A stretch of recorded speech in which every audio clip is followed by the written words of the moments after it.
오늘은 마태복음 6장 25절에서 33절까지의 말씀을 가지고 하나님의 말씀을 함께 나누겠습니다.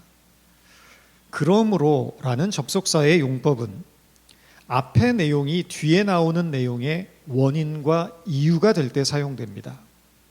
이를테면 하늘이 흐리다, 그러므로 우산을 가지고 나가라 라고 했을 때 우산을 가지고 나가야 할 원인과 이유가 앞의 내용, 즉 하늘이 흐리기 때문이라는 것입니다. 오늘 본문은 그러므로 라는 접속사로 시작됩니다. 이 말은 오늘 본문이 말하는 내용의 원인과 이유가 앞의 내용에 담겨 있다는 것입니다. 오늘 본문은 길어 보이지만 한마디로 요약하면 그러므로 두려워하지 말라입니다.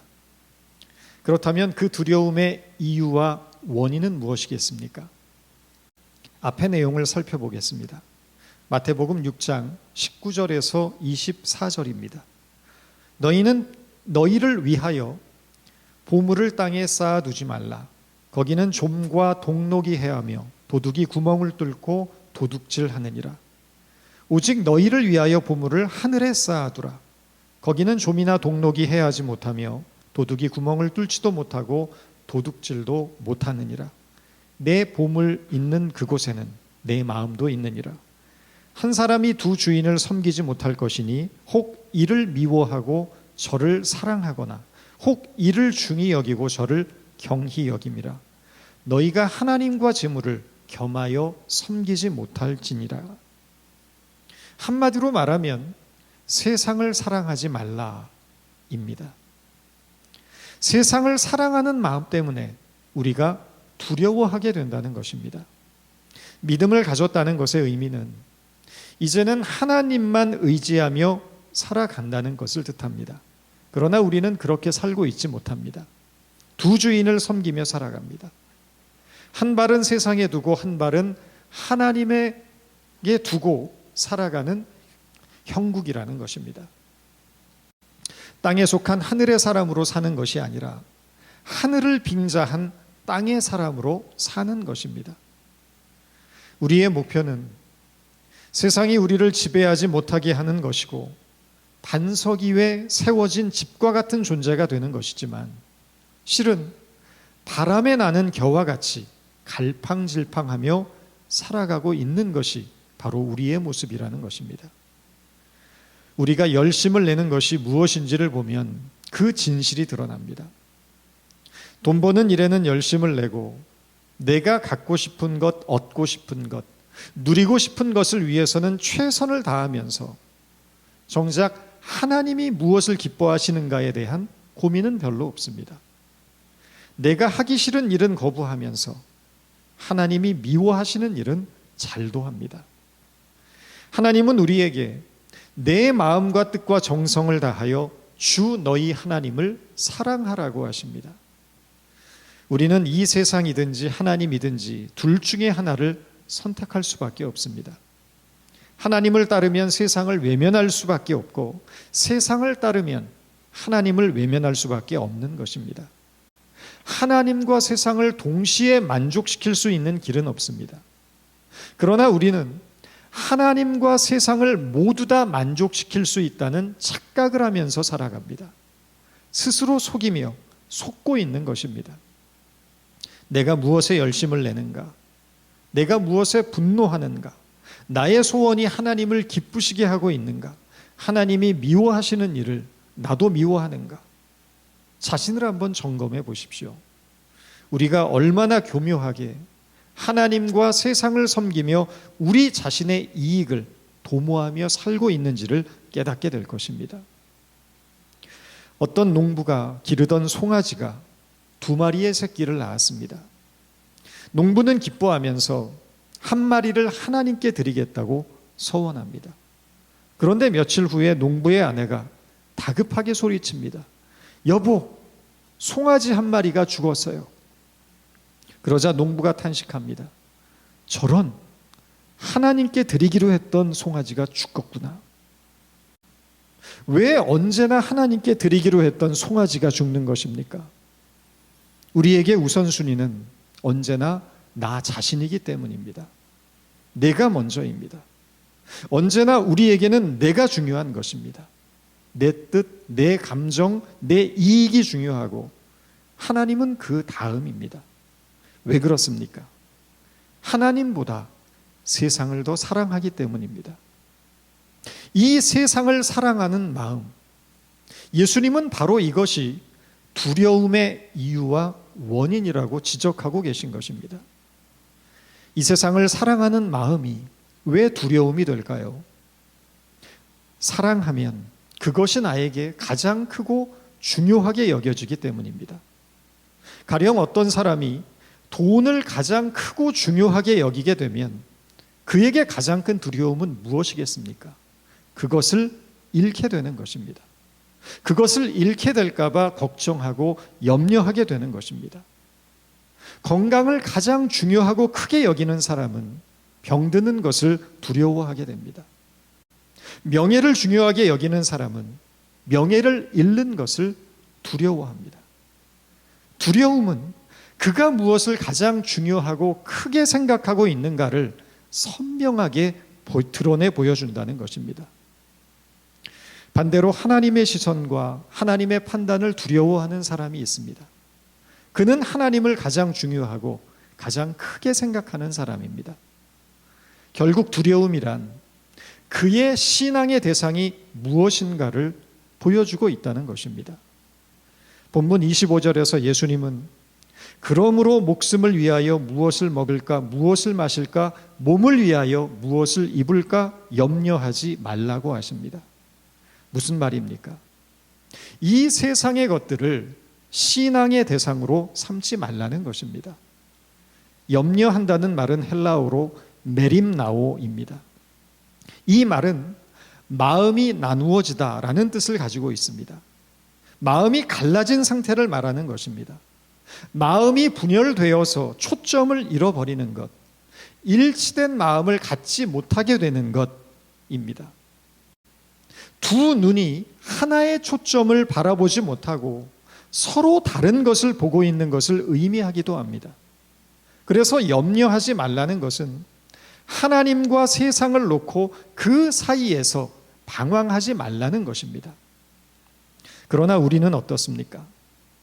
한 사람이 두 주인을 섬기지 못한다고 하셨는데 우리는 하나님을 놓지도 못하고 세상을 놓지도 못한 엉거주춤한 상태에서 성도인 것 같으면서도 아닌 것도 같고 믿는 것 같으면서도 안 믿는 것 같기도 한 하나님과 세상 사이에 양다리를 걸치고 있다는 것입니다. 신앙의 대상이 명확하지 않은 것입니다. 종종 야구 선수들이 공을 치다가 손을 다치는 경우가 있다고 합니다. 그 이유는 잘못 맞은 타구 때문에 손이 울리기 때문이라는 것입니다. 날아오는 공의 에너지와 휘두르는 스윙의 에너지가 충돌하면서 만들어지는 울림의 크기가 굉장한 거기여서 잘못하면 손가락이 부러지기도 하고 손바닥에 금이 가기도 한다는 것입니다. 그래서 배트를 잡을 때는 꽉 붙잡아야지 느슨하게 잡게 되면 부상의 위험이 크다는 것입니다. 하나님을 믿는 것도 그렇습니다. 하나님을 꽉 붙들어야지 느슨하게 잡게 되면 실족하고 넘어지게 되어 있습니다. 마귀가 하는 일이 무엇입니까?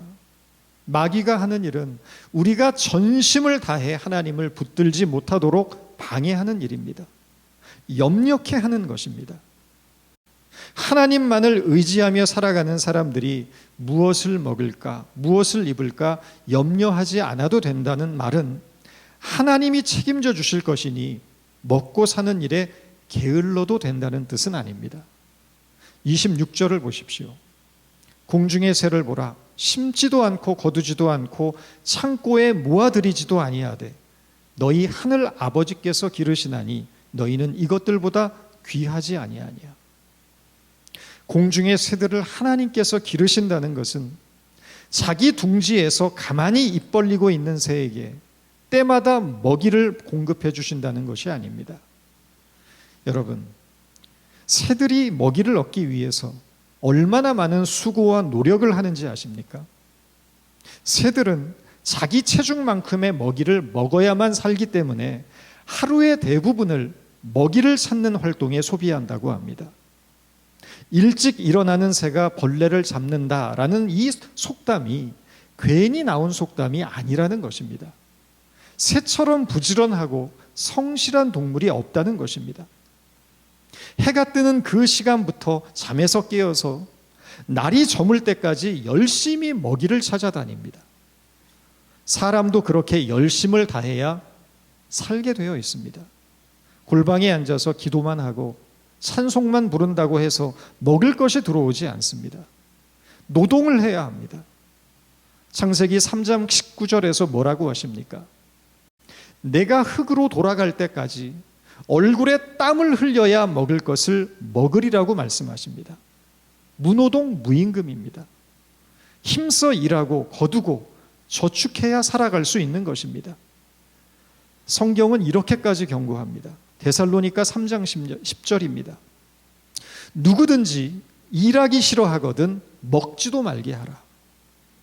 염려하지 말라는 말씀은 너희가 일하지 않아도 하나님께서 먹을 것, 입을 것, 마실 것 알아서 다 책임져 주실 것이다 라는 뜻이 아닙니다. 모든 것을 누리고 즐겁게 살게 해줄 것 같지만 실제로는 너희에게 아무것도 줄 수 없는 이 세상의 허상에 사로잡히지 말고 온 천지 만물의 주인이시며 우리를 사랑하시고 우리를 기뻐하시며 우리에게 복 주시기를 원하시는 하나님을 바라보라는 것입니다. 그 하나님을 주인으로 삼을 때 걱정하고 염려할 것이 없다는 것입니다. 우리가 믿는 하나님의 진실하심, 우리를 향한 사랑, 그분의 능력, 그분의 권세를 믿고 너희에게 주어진 하루하루를 땀 흘리며 열심히 책임 있고 성실하게 살아가라는 것입니다. 오직 하나님만을 신뢰하고 그분을 의지하며 그의 말씀에 따라 순종하며 그를 진심으로 섬기며 자신에게 주어진 삶을 정직하게 살아가는 자에게 하나님은 더 큰 사랑과 은혜로 보상하신다는 것을 의미하는 것입니다. 28절, 29절 말씀입니다. 또 너희가 어찌 의복을 위하여 염려하느냐? 들의 백합화가 어떻게 자라는가 생각하여 보라. 수고도 아니하고 길쌈도 아니하느니라. 그러나 내가 너희에게 말하노니 솔로몬의 모든 영광으로도 입은 것이 이 꽃 하나만 갖지 못하였느니라. 두 가지를 비교하고 있습니다. 들의 백합화와 솔로몬의 입은 옷입니다. 역대하 9장을 보면 솔로몬의 재산은 천하의 모든 왕들보다 많았다고 말합니다. 그런데 그 엄청난 재산을 가진 솔로몬의 옷이 들에 핀 백합화보다 못하다는 것입니다. 왜 그렇습니까? 생명이 그 속에 없기 때문입니다. 솔로몬이 아무리 큰 부와 영광을 가지고 아름다운 옷을 만들어 입어도 들에 핀 백합화보다 못한 이유는 그 안에 생명이 없기 때문이라는 것입니다. 우리가 아무리 좋은 옷을 입고 좋은 차를 타고 다녀도 그것은 물건에 불과합니다. 무생물입니다. 하나님이 창조하신 생명이 깃들어 있는 것들과는 비교할 수조차 없는 것입니다. 바울은 하나님이 인간을 창조하실 때 창세 전에 그리스도 안에서 우리를 택하셨다고 말합니다. 하늘과 땅을 짓기 전에 이미 그 마음과 생각 속에 인간을 창조하기로 계획하시고 모든 것을 완벽하게 준비하신 후에 인간을 만드셨다는 것입니다. 인간을 사랑하셔서 완전하고 부족함이 없게 하신 후 자기의 생기를 불어넣어 가장 존귀한 존재로 창조하셨음에도 불구하고 우리는 왜 이토록 결핍의 정신으로 하루하루 염려하며 살아가는 것입니까? 그것은 탐욕 때문입니다. 우리 안에 탐욕 때문에 갖지 못한 것을 원망하고 누리지 못한 것을 불평하며 당장 눈앞에 보이는 현실에 매여 염려하고 근심하며 살아가고 있는 것입니다. 애초에 우리는 걱정하도록 창조된 존재가 아닙니다. 걱정하는 하나님의 자녀, 걱정하는 그리스도인, 이처럼 모순된 말이 어디 있습니까? 저희 은찬이가 공부는 잘하지 못하지만 한 가지 기특한 것이 있습니다. 티 없이 맑은 것입니다. 아직 어려서 그런 것도 있지만 은찬이에게는 걱정이라는 것이 하나도 없습니다. 빵점을 맞아도 즐겁고 아무리 혼이 나도 금방 헤헤거립니다.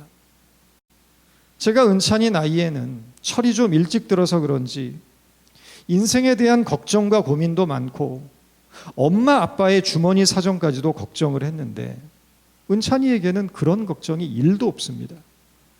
툭 하면 아빠 나 이거 사주면 안 돼? 저거 사주면 안 될까? 하루에도 몇 번씩 게임 때문에 그렇게 혼이 나면서도 아빠 새로운 게임 나왔는데 아이템 좀 사줘라. 아주 해맑은 얼굴로 요구합니다. 왜 그렇겠습니까? 자기가 얼마나 사랑받고 있는 존재인 것을 알고 있는 것입니다. 은찬이에게 엄마 아빠는 자기의 모든 것을 맡길 수 있는 완전한 존재인 것입니다. 이것이 어린아이입니다. 아이들이 부모를 염려하고 걱정하는 것은 정상이라고 볼 수가 없습니다. 비정상인 것입니다. 어린아이에게 염려와 걱정이 많다는 것은 정신적으로 위축되어 있거나 정서적으로 상처가 많은 것입니다. 아이들은 먹고 입는 것을 걱정해서는 안 됩니다. 그것은 부모의 책임입니다. 아이는 모든 것을 부모에게 맡기고 자유하는 존재입니다. 하나님과 우리의 관계가 바로 그렇습니다. 하나님은 완전하신 아버지이시고 우리는 그의 자녀입니다. 이 사실에 대한 믿음이 있다고 하면 염려하고 걱정할 필요가 없는 것입니다. 문제는 이 믿음이 없는 것이 문제입니다. 예수님은 염려하고 걱정하는 이유가 믿음이 없기 때문이라고 말씀하십니다. 오늘 있다가 내일 아궁이에 던지우는 들풀도 하나님이 이렇게 입히시거든 하물며 너희 일까 보냐 믿음이 적은 자들아. 들에 핀 백합 하나, 공중의 새들에게 하나님은 아버지가 아닙니다. 단지 창조자일 뿐입니다. 만드신 분과 물건의 관계일 뿐입니다. 그러나 하나님에게 우리는 어떤 존재입니까? 하나님은 우리의 아버지입니다. 인격적인 관계를 맺고 있는 것입니다. 아버지는 자녀의 부족함을 채워주시는 분임을 믿어야 합니다. 예수님은 31절과 32절에서 이방인을 이렇게 정의하고 계십니다. 무엇을 먹을까, 무엇을 마실까, 무엇을 입을까를 염려하고 걱정하며 살아가는 사람들. 그러므로 염려하여 이르기를 무엇을 먹을까, 무엇을 마실까, 무엇을 입을까 하지 말라. 이는 다 이방인들이 구하는 것이라. 너희 천부께서 이 모든 것이 너희에게 있어야 할 줄을 아시느니라. 예수님은 하나님을 믿지 않는 사람들을 이방인이라고 하지 않으시고 무엇을 먹을까, 무엇을 마실까, 무엇을 입을까 염려하며 걱정하며 먹고 사는 문제를 가지고 괴로워하는 사람들을 이방인이라고 하십니다. 이방인은 자기의 필요한 것을 자기가 구하고 책임지는 사람들입니다. 그런 의미에서 믿는 자들 가운데서도 이방인은 많습니다. 하나님을 믿는다고 하면서도 언제나 먹고 사는 문제에만 얽매여 살아간다면 우리도 이방인의 자리에 설 수밖에 없는 것입니다. 예수님은 우리에게 하나님의 자녀로서 마땅히 살아가야 할 삶의 지향점을 제시하십니다. 33절입니다. 너희는 먼저 그의 나라와 그의 의를 구하라. 그리하면 이 모든 것을 너희에게 더하시리라. 하나님의 자녀된 우리는 먹고 사는 것을 걱정할 것이 아니라 우리에게 허락된 삶을 어떻게 살아가야 하는가를 고민해야 하고 그 결론은 그의 나라와 그의 의를 구하는 삶이라는 것입니다. 이 말을 달리 표현하면 하나님의 자녀답게 살라는 것입니다. 잘 사느냐 못 사느냐의 문제가 아닙니다. 지위가 있느냐 없느냐의 문제도 아닙니다. 성공했느냐 실패했느냐의 문제도 아닙니다. 하나님의 자녀로서 우리의 책임은 우리를 부르신 하나님의 요구를 우리 각자의 삶의 자리에서 이루어내는 것에 있다는 것입니다. 그리고 그것은 예수님을 닮은 성품과 인격으로 드러나야 합니다. 그의 나라와 의를 구한다는 것을 어떤 비장한 각오를 가지고 오지에 나가서 선교하는 것과 같은 특별하고 거창한 일로만 생각해서는 안 된다는 것입니다. 물론 그것도 의미 있는 일이기는 하지만 그의 나라와 의를 구하는 일은 우리가 살아가는 각자의 삶의 자리에서 하나님의 자녀다운 성품과 인격으로 그리스도의 향기를 드러내는 일에 있는 것입니다. 내가 하나님의 사람으로서 거짓을 행하지 않고 남을 속이지 않고 누가 보지 않아도 정직하게 살고 이웃의 아픔을 함께 아파해주고 이웃을 위해 자신을 내어주는 나눔과 섬김과 사랑이 있을 때 그의 나라와 그의 의가 그의 삶을 통하여 실현되어져 가는 것입니다. 바울은 빌립보서 4장 8절에서 이렇게 말했습니다. 형제들아, 무엇에든지 참되며 무엇에든지 경건하며 무엇에든지 옳으며 무엇에든지 정결하며 무엇에든지 사랑받을 만하며 무엇에든지 칭찬할 만하며 무슨 덕이 있던지 무슨 기림이 있던지 이것들을 생각하라. 우리는 신앙생활은 주로 기도하고 성경 읽고 찬송하고 예배드리는 일이라고 생각합니다. 그리고 우리의 신앙생활은 대체로 거기에 제한되어 있는 경우가 많습니다. 이런 신앙적인 의무를 다하는 것으로 우리는 신앙생활을 잘하고 있다고 착각할 수 있지만 바울은 그렇게 말하지 않습니다. 바울은 무엇에든지, 즉 우리가 살아가는 모든 삶의 정황이 신앙생활의 영역이라고 말하고 있는 것입니다.